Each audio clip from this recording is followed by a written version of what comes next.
On paper, Sylvie had a solid plan. Drop a bunch of reset charges throughout the timeline and, amidst the chaos, infiltrate the TVA and assassinate the timekeepers. And she would have gotten away with it if it wasn't for our meddling Loki. Well, that and the fact that the timekeepers turned out to be nothing more than animatronic fakes like you'd see at Chuck E. Cheese. But we haven't really discussed the damage Sylvie did with the timeline charges and the overarching changes they made. Where exactly did she send all those reset charges, and why are those dates significant in the MCU? Let's discuss right now. Okay, if we had to rank the purple-hued places in space, which wins out? Lamentis 1 or Vormir? What is it with the color purple in outer space, right? Is it a subtle Easter egg hinting that we're all just living in Galactus' marble collection? Probably not. I mean, purple just looks pretty spacey, right? Anyways, one location where Sylvie dropped a reset charge was on Vormir. The twist is she dropped it in the year 2301, and the Soul Stone should be officially gone from that planet, so the question then becomes, what's on Vormir 300 years in the future? For as important of a planet as Vormir was, there's still so much we don't know about it. Why was it chosen to house the Soul Stone? Who specifically set up the whole sacrifice something you love cliff? Who designed the situation where you end up in a puddle of water away from the cliffs after the sacrifice? And most importantly, are there other things on the planet? Maybe other mystical artifacts? Maybe Vormir acts like a dumping ground for people to hide their world-ending plot MacGuffins. Alright, I got it. 300 years in the future, a space realtor buys the planet and rents it to galactic warlords and ancient beings to hide stuff. Okay, probably not that, but Vormir being sent a reset charge in 2301 seems to clearly imply that the planet is still active. Will we ever find out how? Honestly, probably not, but it's fun to speculate. Oh, instead of an outside space realtor, it's actually just the ghostly Red Skull renting out the planet and using his services as a professional bodyguard. Yeah, that's probably it. There's a question on whether Sylvie picked these places specifically or just randomly threw out reset charges across the timeline in different places. But given how long she said she was planning this, it seems like there was a method to her madness, right? And given the fact that Asgard was in fact one of the locations, it seems like too much of a coincidence, right? The year Sylvie chooses, though, is not one we're super familiar with. It's Asgard in 2004. Now, this is a few years before we were introduced to Asgard in the MCU, but I guess it makes sense that it's before, not later in the future. You know, since Asgard is basically space dust currently. But Asgard is super old. Put it this way, Thor is 1,500 years old, so you can imagine how old Odin was and even King Bor before him. 2004 is a really interesting place to drop a reset charge, since it's close to Asgard's destruction, without messing with events we already know. Though if you're looking for any type of comic connection, I would say that a young Thor comic called Thor, Son of Asgard did come out in 2004, so maybe that's all it's a reference to.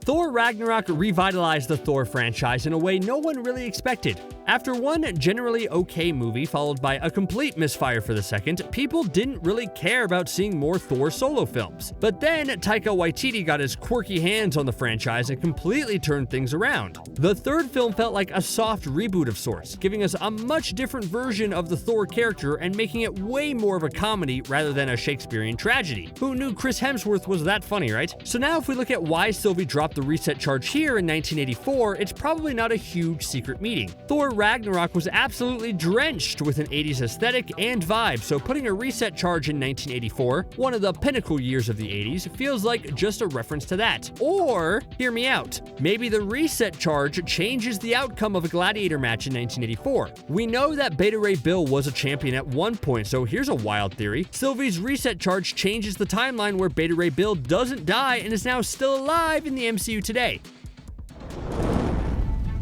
Ego, the Living Planet, may rock an awesome Kurt Russell look most of the time, as well as occasionally David Hasselhoff, but we know his true form is that of a planet. I mean, his name is Ego, the Living Planet. What did you expect? But besides being an all-around awful father, we know he was also a celestial, so he's been around for quite some time. His extinction-level event, known as the Expansion, worked to eradicate all life in the universe, leaving only versions of himself. I bet him and Thanos would have a lot to talk about. We know that he's been around for basically ever, and now we know he was the site of his very own reset charge. Sylvie put a reset charge on Ego in 1382, but given that Ego is millions of years old, this isn't that important of a date. But But seeing Ego's name again on that list makes me hope we'll possibly revisit the villain at some point in the Eternals movie. How cool would that be? So what would a reset charge do on Ego? Well, hopefully it saves some poor unfortunate soul from joining the huge skeleton collection Ego keeps below the surface. Fingers crossed, right?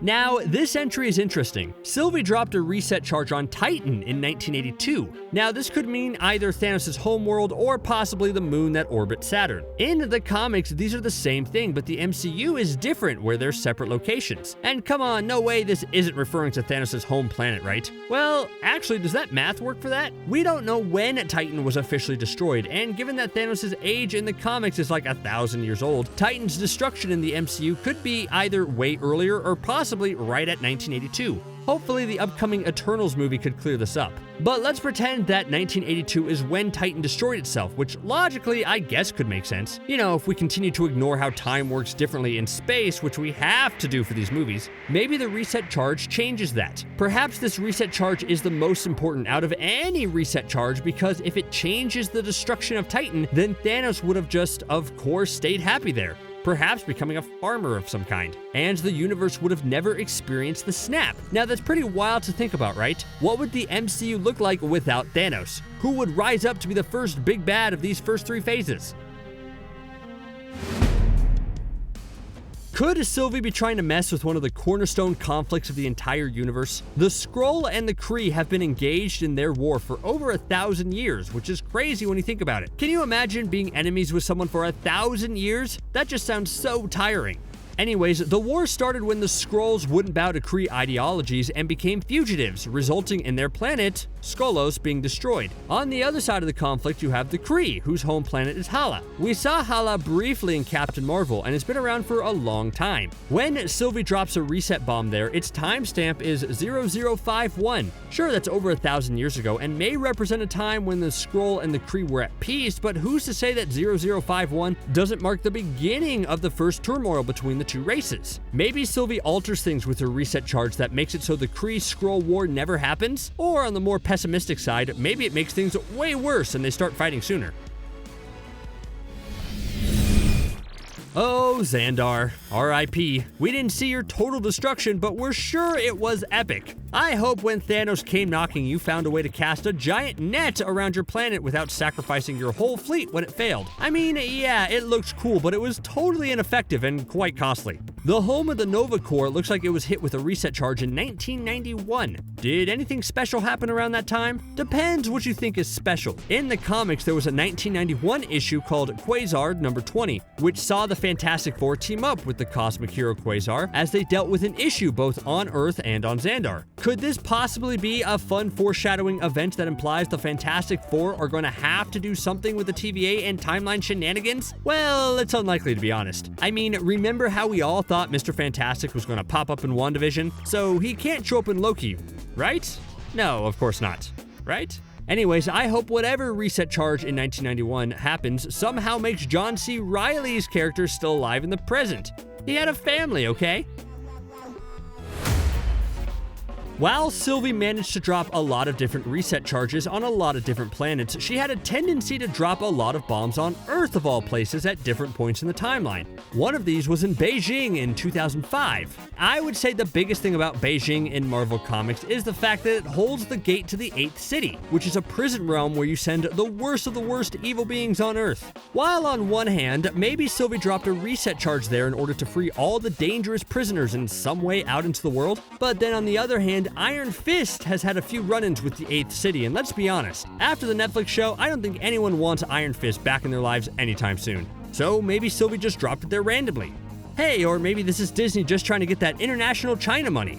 Wouldn't be the first time. How much was Sylvie trying to affect key moments in history? Well, maybe a lot if this next reset charge is any indication. She drops one in Portugal in 1492. Which as far as years go in the 1400s, it's pretty significant. 1492 is when Columbus set sail on his history-making journey and got a little lost and basically stumbled onto America. Portugal did play a big factor in this journey, so it's fascinating that Sylvie would drop a reset charge there in that year. Was she trying to change the course of American history by altering part of Columbus's journey in some way? Was she trying to erase Columbus from history altogether? Well, if that's the case, that would probably make her more of a hero than a villain, because Columbus? Yeah, kind of a bad dude. If the TVA could wipe him and we didn't have to celebrate Columbus Day anymore, that'd probably be better in the long run. Maybe by dropping a reset charge in 1492 Portugal, Sylvie successfully changes power dynamics of the United States for the next 700 years or so. That'd be a pretty dramatic flex if I do say so myself. Friends, Romans, countrymen, lend me your ears, for I'm about to speak on what was happening in 1390 that made it an important enough date for Sylvie to want to cause massive chaos. Well, some pretty big world events were going down. The Pope at that time just crowned the King of Naples in 1390, so that's kind of a big deal. If I was Sylvie and I wanted to cause a real stir to distract the TVA, I would say messing with the coronation of a king would be pretty efficient, don't you say? It's pretty crazy to think about the butterfly effect in these situations. If one king in 1390 was never put into power, how much would be different nowadays? Would it all be the same because most rulers are the same and generally won't make that big of an impact on the overall flow of time? Or could this event lead to a world where up is down, red is blue, and the Big Bang Theory is somehow still on the air? These are the big questions I want answered, and I wonder how much thought Sylvie put into this when she set her plan in motion. Now, as we go through these dates, some interesting patterns start to emerge. This next charge is for Barichara in 1808. Barichara is a town and municipality in Colombia. In 1808, in that area, the Cabrera municipality was set up. Wow, who knew you would be getting a history lesson from CBR, right? I know, you just want to see Hulk fight Thor, so why don't you go check out CBR Saga, our podcast that I'm shamelessly plugging. Anyways, back to 1808. Maybe the date here isn't as important as what it says about Sylvie's plan. She's clearly mostly not just throwing out reset packs at random, but rather choosing really important leadership dates that would have a wide ripple effect on everyone. Not that I believe it, but there was even a theory that she was hunting Kang the Conqueror, who was secretly instilling himself as a leader around these times. Is it true? Probably not, but it's still fun to think about. With it being one of the most famous hubs in the world, it really wasn't a question of if Sylvie would drop a reset charge in New York, but rather when she would do it. Like, literally when too. Anyways, the date on the screen says 1947, and if you're looking at big historical events there in 1947, you will probably come across a smallpox outbreak during that year. And while that could be what Sylvie was going for, there's a more important connection. 1947 would be when Peggy Carter was active. Plus, there's been a lot of speculation how Peggy could potentially be seen in the background of the first Loki episode, so the timeline is already ripe for the picking. Plus, I mean, given all the work Peggy was working on, and you would imagine a reset charge at that time would completely reshape America in terms of its technological advancement. Just please don't erase Peggy and Steve being together, Sylvie. We all need that. It's pretty insane that of all the dates and years Sylvie could choose from, it's pretty wild that 1984 came up twice. Sure, the actual days are different, but when the timeline spans thousands and thousands and thousands of years, what are the odds there are two 1984s? Makes it seem like it's not all random, right? And hypothetically, say this event and the Sakaar event happened at the same time. How do reset charges work then?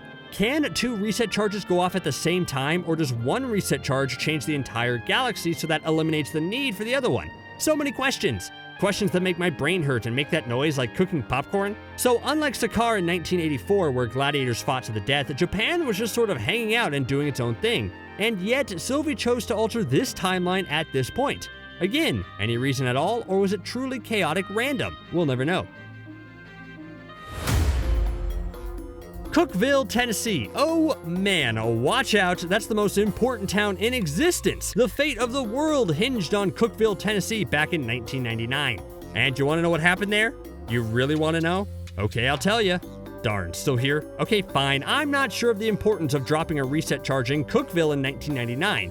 Maybe it's an extremely important future location for the MCU. If we're looking at this from a logical standpoint, maybe the point of it is that it's a not important town compared to the other ones, but it's the fact that Sylvie is attacking both big-time events and small events to really keep the TVA on their toes. I mean, if you were causing a distraction, you would want to create chaos too, right? So maybe while having to deal with the installation of a king in 1309, the TVA has to divert resources to fixing Cookeville, which allows Sylvie to get to the animatronic robots faster.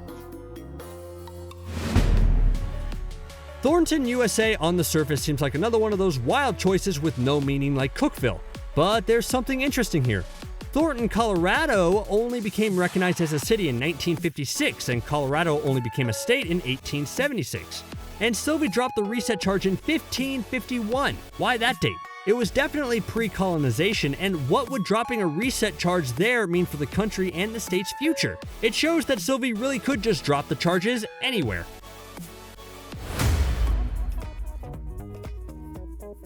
I think there were a ton more time bomb events that we just didn't see. Like, if you squint it really hard, I think I saw a location labeled 2015's Fantastic Four premiere.